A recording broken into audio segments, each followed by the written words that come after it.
Hello and welcome to FedScoop TV. We're here at Dell Technologies Digital Transformation Summit. My guest today is Archana Vemalapalli. She's the Chief Technology Officer for the City of Washington, D.C. How you doing, Archana? I'm doing well, Jake. Thank you for saying my name right. You're the one person that gets it right all the time. Thank goodness.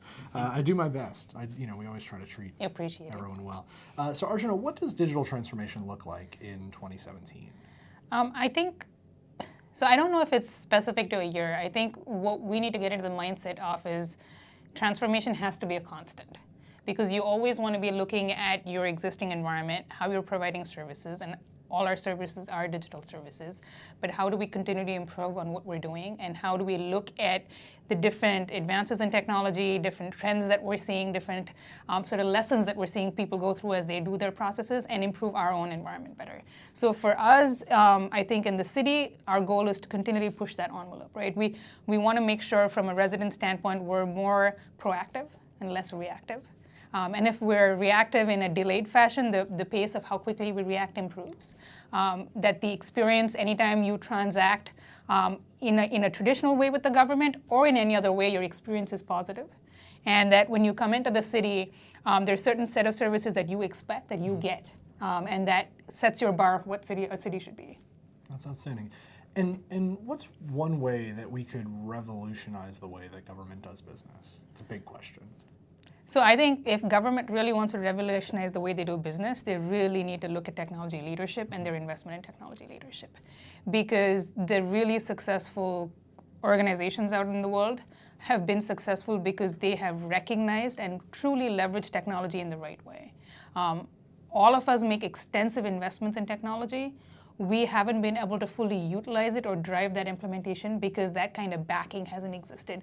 And while we talk a lot now about cybersecurity or impact, fundamentally, I think just the role of technology and the role of a CIO or a CTO, or however that one role is defined, is very critical. And if government doesn't recognize it and back it as, at the federal level as a key cabinet appointment, or even at the state and local level as a key position, I don't think you can see the impact you want to. That makes sense. And so we've talked a little bit so far about the internal employees, people, culture in government. How important is it for the government to rethink the way that they interact with constituents, so that other end, that other interaction piece, and how that influences how they provide services on par with the private sector? Yeah, I think you always have to think of the residents, right? And I would actually counter that if we're not actively thinking of not just our residents, their disparate, varied interests in how they're approaching things, what they like or don't like, and also how their approaches might vary. You have to factor all of that in, and you really have to think, what do people need, and how do we address that need? And if we're not doing that, I think, not just as a government, I think we're going to fall behind, because one of the beauties of, I think, technology and the evolution of you're seeing of, just the apps and the capabilities, that you can easily get certain things at scale. So when you get used to getting certain service very easily, like if I can have a delivery service that's coming to my house in less than 4 hours, and I'm used to that level of service, and if now I'm transacting with the government and it's still a certain process, and in some cases, it's a legitimate process. It's just a resource constraint.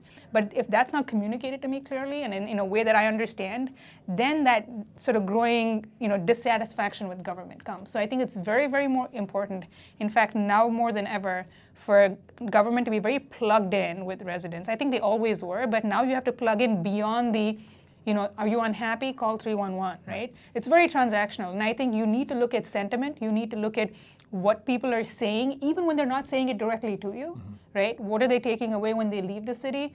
So what are the not the direct, but all of the indirect factors that you need to start tracking? Right. And that's what we want to start taking a closer look at. Well, that's exciting stuff, and exciting to see how that's going to change the way you do business in the future. Archana, thanks for being with us today. Thank you for having me.